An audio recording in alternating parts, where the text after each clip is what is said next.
30 വയസ്സുള്ള ഒരു ചെറുപ്പക്കാരൻ അല്ലെങ്കിൽ ഒരു ചെറുപ്പക്കാരി 20ാമത്തെ വയസ്സിലാണ് ഈ 10 കൊല്ലത്തിന്റെ ഭാഗമായിട്ട് ഇടതുപക്ഷ ജനാധിപത്യ മുന്നണി ഗവൺമെന്റ് കേരളത്തിൽ ഭരണത്തിൽ വന്നത്.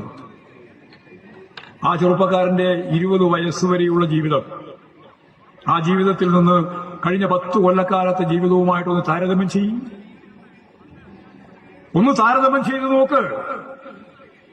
അവൻ കാണുന്ന ഈ കേരളമുണ്ടല്ലോ, അതിന്റെ ഭാഗമായിട്ട് നമ്മുടെ ഈ പറയുന്ന അളയങ്ങാടി ഉൾപ്പെടെയുള്ള മേഖലയുണ്ടല്ലോ, മാടായി, അതുപോലെ കല്യാശ്ശേരി മണ്ഡലമുണ്ടല്ലോ, അത് പഴയ മണ്ഡലമാണോ? എന്തെല്ലാം കാര്യങ്ങളാണ് പറയാനുള്ളത്. ഓരോ മണ്ഡലത്തിലും വലിയ മാറ്റം, കണ്ണഞ്ചിപ്പിക്കുന്ന മാറ്റം. ഈ മാറ്റം കേരളത്തിൽ നിന്ന് ഇല്ലാതാക്കണമെന്നാണ് ഞങ്ങൾ വീണ്ടെടുക്കുമെന്ന് പറയുന്നതിന്റെ പച്ച മലയാളം. നിങ്ങൾക്ക് പറയാനാവില്ല കേരളത്തിലെ ഇടതുപക്ഷ ജനാധിപത്യ മുന്നണി മുന്നോട്ടേക്ക് വെച്ച വികസന പാതയിൽ ഇന്ന കാര്യങ്ങൾ വേണ്ട, ഞങ്ങൾ അത് മാറ്റി ഇന്നതാണ് വെക്കാൻ പോകുന്നത്. പറ വി.ഡി. സതീശൻ. വെല്ലുവിളിച്ചുകൊണ്ടാണ് ഞാൻ പറയുന്നത്. പറ. ഒന്നും പറയാനില്ല. ഒരു വികസനത്തെ പറ്റി ഒരു വികസന നിലപാടും കേരളത്തിൽ അംഗീകരിക്കാൻ ഇവർ കൂട്ടാക്കിയില്ല.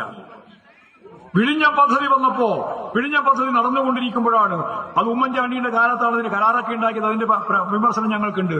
പക്ഷേ ആ പരിപാടി വേണം. ഞങ്ങൾ ഇടതുപക്ഷ മുന്നണി ഗവൺമെന്റ് ആലോചിച്ചു, ഇവിടെ തുടങ്ങി വെച്ചിരിക്കുന്നത് എന്ത് വേണം, നല്ല പോലെ മുന്നോട്ടേ കൊണ്ടുപോകാൻ തീരുമാനിച്ചു. അപ്പോ UDF-കാരും BJP-കാരും ആലോചിച്ചു, തുറമുഖം വേണ്ട. ഗവൺമെന്റ് ഫലപ്രദമായി ഇടപെട്ടു. എന്തു വേണമെങ്കിലും വിട്ടുവീഴ്ച ചെയ്യാം, പക്ഷേ ഈ പ്രോജക്റ്റ് അവസാനിപ്പിക്കില്ല. ഈ വിഴിഞ്ഞം തുറമുഖം ഞങ്ങൾ അവസാനിപ്പിക്കില്ല.